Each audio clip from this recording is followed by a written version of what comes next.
अब गाइस देख लेते हैं, हमारी सारी चीज़ें पूरी हो चुकी हैं। यहाँ पे ऑन क्रिएट में हमने इंसर्ट पैड दे दिया, डिस्प्ले डेटाबेस इन्फो दे दिया। एक बार हमेशा डबल चेक कर लेना चाहिए गाइस। ओके गाइस, अभी हमारे उसमें एक गलती और है। ये जो डिस्प्ले डेटाबेस इन्फो है राइट, ये बाद में आएगा। पहले जो इंस्टेंस क्रिएट होगा हमारा वो क्रिएट होगा, फिर डेटाबेस इन्फो रन होगा राइट ऑन क्रिएट पे।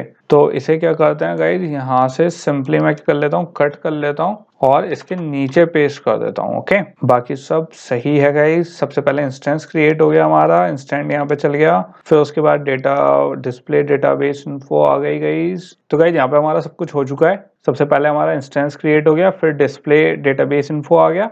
उसके बाद गाइस हमारा जो इंसर्ट पैड वाला जो मेथड था वो रन हो गया। उसमें क्या हुआ, सबसे पहले हमने एक डेटाबेस का क्या बना लिया गाइस, ऑब्जेक्ट क्रिएट कर लिया, उसमें इंस्टेंस कर लिया क्या, गेट राइटेबल डेटाबेस। उसमें हमने इंसर्ट कर दिया कंटेंट वैल्यूज टाइप का ऑब्जेक्ट क्रिएट करा, जिसमें हमने वैल्यूज पुट करी, किसमें, ऑब्जेक्ट डेटा टाइप में गाइस। और फिर उसे क्या कर लिया गाइस, डेटाबेस में इंसर्ट करवा दिया 3 पैरामीटर देके। एक पेट एंट्री जो हमारा टेबल नेम था नल, क्योंकि गाइज हम यहाँ पे एम्प्टी वैल्यूज इनपुट नहीं कर रहे हैं। और यहाँ पे क्या पास करवा दिया, वैल्यूज, जो हमने वैल्यूज जो ऑब्जेक्ट पास करवाया राइट। और उसे किस में स्टोर करवा लिया, अपनी न्यू रो आईडी में। और ये एक न्यू रो आईडी गाइज एक चीज में और आप यूज कर सकते हो। जैसे मैं सिंपल इसमें क्या कर सकता हूँ गाइज, एक यहाँ पे लॉग भी ले सकता हूँ। लॉग के हमने डिस्कस कर चुके हैं, हम लॉग क्यों यूज करते हैं, log.v। अगर गाइस जैसे कोई इश्यू आता है तो वो यहाँ पे क्या हो जाएगी, लॉग हो जाएगी। तो कौन सी एक्टिविटी है हमारी, कैटलॉग एक्टिविटी है राइट। तो यहाँ पे सिंपल क्या लिख दूंगा,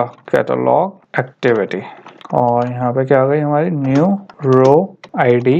एक इसमें स्ट्रिंग में है गाइस हमारा, एंड ये तो हो गया टैग, और ये हो गया। और यहाँ पे कंकैटिनेट कर देंगे यहाँ पे क्या, हमारी न्यू रो आईडी। तो यहाँ पे गाइज इसका हम एक ये भी यूज कर सकते हैं कि जो हमारी न्यू रो आईडी है इसकी लॉग में करके देख लेते हैं, ताकि हमें पता चल जाए कि कोई एरर तो क्या। अब गाइज अगर क्या होगा, ये लॉग क्यों लगाया मैंने, कि अगर यहाँ पे कोई एरर आती है इंसर्ट करते में राइट, तो वो यहाँ पे क्या आ जाएगी, लॉग में आ जाएगी। और अगर एरर नहीं भी होगी तो भी हमारी लॉग डिस्प्ले होगी, किसमें, लॉग कैट में। जो क्या होता है गाइज, ये होता है राइट। अभी एक बार रन करके देख लेते हैं और देख लेते हैं कैसे डिस्प्ले होगा गाइज।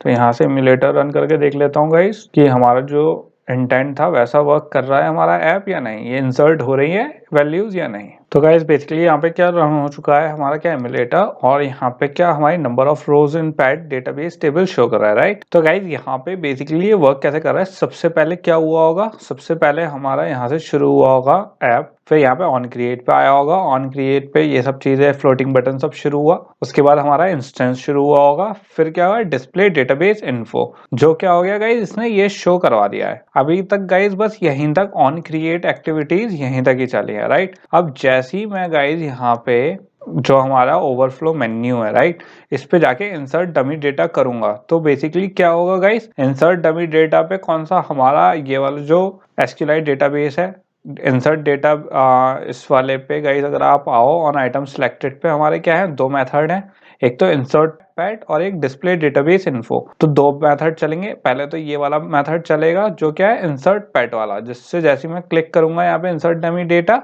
ये सारी वैल्यूज इनपुट हो जाएंगी गाइस डेटाबेस में। और दूसरी चीज डिस्प्ले हो जाएगी डेटाबेस इन्फो। तो यहाँ पे गाइस क्या है, ये अपडेट हो जाएगा 0 से 1 पे। तो मैं सिंपल क्या करूंगा, यहाँ पे इंसर्ट डमी डेटा करूंगा, और यहाँ पे गाइस मेरा ऐप क्या नहीं है, रिफ्रेश नहीं हो रहा। तो मैं इसे क्या करूंगा, एक बार दोबारा, गाइस कई बार ऐसा होता है जो इम्यूलेटर होता है थोड़ा लैग करता है, कई बार रिफ्रेश नहीं होता, जो आउटपुट होता है वो शो नहीं करता है राइट। तो उसको सिंपल तरीका होता है गाइस, आप एक बार दोबारा रिस्टार्ट कर लो, तो उससे क्या हो जाता है, वो चीज आ जाती है। तो सिंपल अब मैं क्या करूंगा गाइस, इंसर्ट डमी डेटा करूंगा। तो सिंपली गाइस अगर यहाँ पे किसी का अब भी क्या नहीं हो, जैसे मेरा गाइस यहाँ पे रन नहीं हो रहा है राइट, जो मुझे अपने पेट में जो चीज चाहिए थी वो नहीं शो हो रही, मेरी रो अपडेट नहीं हो रही, क्या एरर दिखा रहा है मुझे।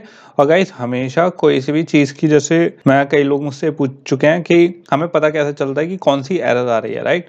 तो गाइज जो सी भी एरर होगी, इसे भी एक बार दोबारा रन करके देख लेते हैं। और गाइज मैं ये चीज बताना भूल गया था, बेसिकली गाइज एरर क्यों आ रही है, मेरी भी आ रही है और आपकी भी यही वाली एरर आएगी, कि क्योंकि गाइज हमने ऑलरेडी जो डेटाबेस किया हुआ है, राइट, एक बार रन करा हुआ है, तो मैंने हमें जो है क्लियर डेटा नहीं करा था। तो गाइस हमें बेसिकली अब दोबारा से एक बार क्या करना है, डेटा क्लियर करना है, ताकि जो डेटाबेस इन्फो है जो पुरानी वाली है वो इरेज होके नई वाली क्या उसकी जगह ले सके। तो मेरे उसमें जो वो दिखा रहा है कि टेबल नहीं क्रिएट हो रही है, वो जो एरर शो हो रही है वो इसी वजह से हो रही है। तो सिंपल मैं पेट्स पे जाके क्या करूंगा गाइस, इसका सॉल्यूशन है ये, एंड यहाँ पे सिंपल मैं क्या कर दूंगा, इसे क्लियर डेटा कर दूंगा, और जैसे ही इसका क्लियर डेटा हो जाएगा गाइस और इसे पेट्स को रन करूंगा तो बेसिकली फिलहाल अभी कुछ दिखेगा नहीं। तो मैं इसे इम्यूलेटर को क्या कर देता हूँ, मिनिमाइज कर देता हूँ, यहाँ पे डिवाइस फाइल एक्सप्लोरर में जाके गाइस सिंपल ये जो पेट्स डेटा है आप इसे यहाँ पे क्या कर सकते हो, एक बार सिंक्रोनाइज करके देख सकते हो। तो ये क्या हुआ है गाइस, सिंक्रोनाइज हुआ है, जितना भी डेटा था वो क्या हो गया, मेरा डेटाबेस वो क्लियर हो चुका है यहाँ से।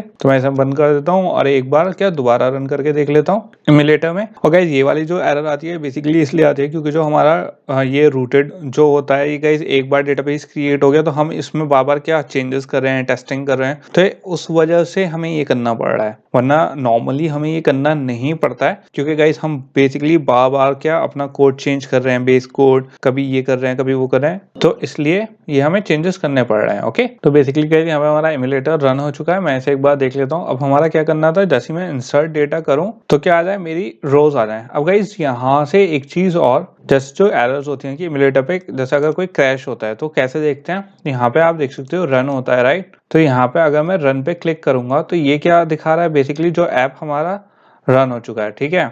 अब इसमें यहाँ पे दिखाया skip 33 frames, the application may be doing too much work on the main thread. अब गाइस इसमें हमने थ्रेडिंग अप्लाई नहीं करी है, तो मेन थ्रेड जो हमने नेटवर्किंग में सीखा था कि कैसे थ्रेडिंग अलग अलग वर्क करता है, तो बेसिकली ये अभी क्या दिखा रहा है कि थ्रेडिंग कर रहा है, तो यहाँ पे क्या टू मच वर्क कर रहा है। अब गाइस जैसे ही मैं यहाँ पे आप देखो, जैसे मैंने क्लिक करा, तो जैसे मैंने क्लिक करा तो आप देखो अभी यहाँ तक क्या क्या आ रहा था मेन थ्रेड वाला, अब इसके जैसे मैंने क्लिक करा यहाँ पे बहुत सारे क्या हो गए चीजें आ गई। ओके, तो यहाँ पे क्या आ गया गाइस, इसका यहाँ पे अगर आप देखोगे तो विंडो मेन्यू ड्रॉप डाउन, तो जितने भी एक्शंस होते हैं गाइस यहाँ पे एप्लीकेशन में हमारे आ जाते हैं। और मैंने सिंपल जैसे ही इंसर्ट डमी डेटा करा तो देखो गाइस क्या हुआ, हमारा टेबल का क्या एक वो इंक्रीज हो गया, राइट, टेबल 1 इंक्रीज हो गया। और यहाँ पे अगर एप्लीकेशन में जाके देखोगे आप तो बेसिकली मेरी क्या आ गई, न्यू रो ID 1। तो गाइस ये न्यू रो ID 1 क्यों लिख के आ रहा है यहाँ पे, अगर आपको याद हो हमने यहाँ पे एक लॉग फाइल दी थी, लॉग फाइल मैंने कहाँ दी थी गाइस, यहाँ पे दी थी गाइस, ये आ गई, आप अगर देख सकते हो ये मैंने दी थी लॉग फाइल,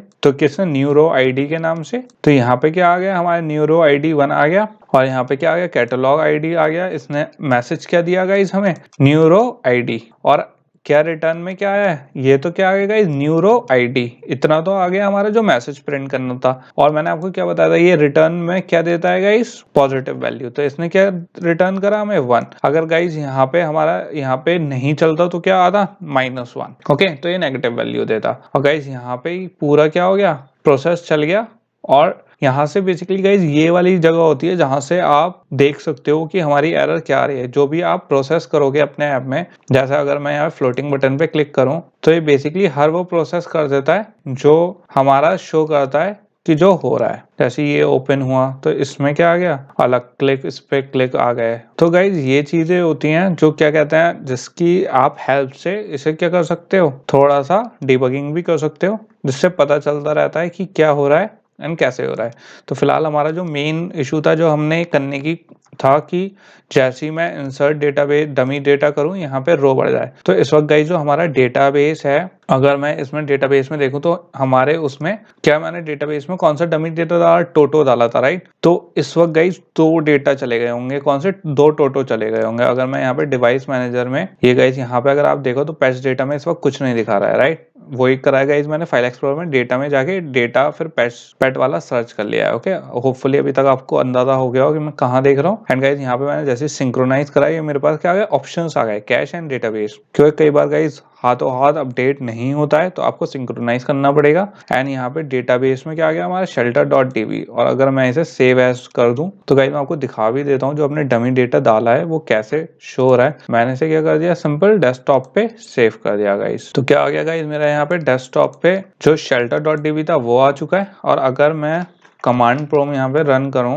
एंड यहाँ पे डायरेक्टरी क्या दे दूं मैं गाइस, cd डेस्कटॉप डायरेक्टरी दे दी है, और उसमें SQLite 3 में सीधा क्या ओपन कर देंगे गाइस, शेल्टर db एंड यहाँ पे डॉट टेबल कर देंगे तो क्या आ गई, हमारी टेबल आ गई। तो मैं इसे क्या कर देते हैं गाइस, हेडर ऑन कर लेते हैं एक बार इसका, एंड एक मोड कॉलम ऑन कर देता हूँ ताकि हमें सही से दिखे।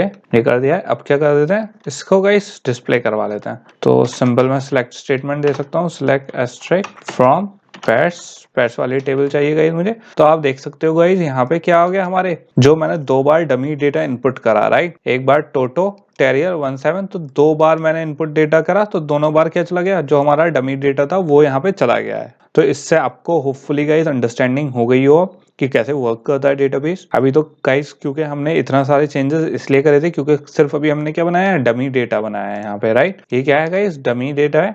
अभी ये हमारा ओरिजिनल डेटाबेस नहीं है, क्योंकि गाइस ओरिजिनल डेटाबेस क्या होगा कि जहां से हम ये वाली जो हमारी क्या है एडिटर एक्टिविटी थी, यहाँ से हम यूजर इनपुट देगा, यहाँ से हम नेम ब्रीड और पूरी क्या कर देंगे फील्ड्स देंगे गाइस, और जैसे ही हम फील्ड देंगे पेट सेव हो जाएगा, तो वो वाली डेटाबेस में सेव हो जाएगा। फिलहाल अभी क्या करा है हमने, हमें ये नहीं देना था तो हमने एक डमी डेटा डाल दिया है, किसकी हेल्प से, एसक्यूएलआइट डेटाबेस ऑब्जेक्ट बना के। इस चीज का गाइस ध्यान रखना, थोड़ी थोड़ी चीजें हैं। जैसे यहाँ पे एक और चीज गाइस, यहाँ पे जो हमारा इंस्टेंस था कौन सा, पेट डीबी हेल्पर का, यहाँ से वो रिमूव करना है क्योंकि अब हमें इंस्टेंस की यहाँ पे जरूरत नहीं है। हमारा ऑलरेडी गाइस कौन सा इंस्टेंस, यहाँ पे हमने ग्लोबल इंस्टेंस क्रिएट कर दिया है, और यहाँ पे ऑलरेडी जब हम इसे इंसर्ट पैड वाले उसको चला रहे हैं, राइट, ऑन क्रिएट पे ऑलरेडी हमारा इंस्टेंस ये गाइस ऑटोमेटिकली क्रिएट हो रहा है। तो जब ये ऑटोमेटिकली जो इंस्टेंस क्रिएट हो रहा है, तो इसलिए हमें यहाँ पे डिस्प्ले डेटाबेस इन्फो में इंस्टेंस क्रिएट करने की जरूरत नहीं है। और गाइज और तो कोई चीज नहीं है इसमें, हमने सब चीजें कवर कर ली हैं।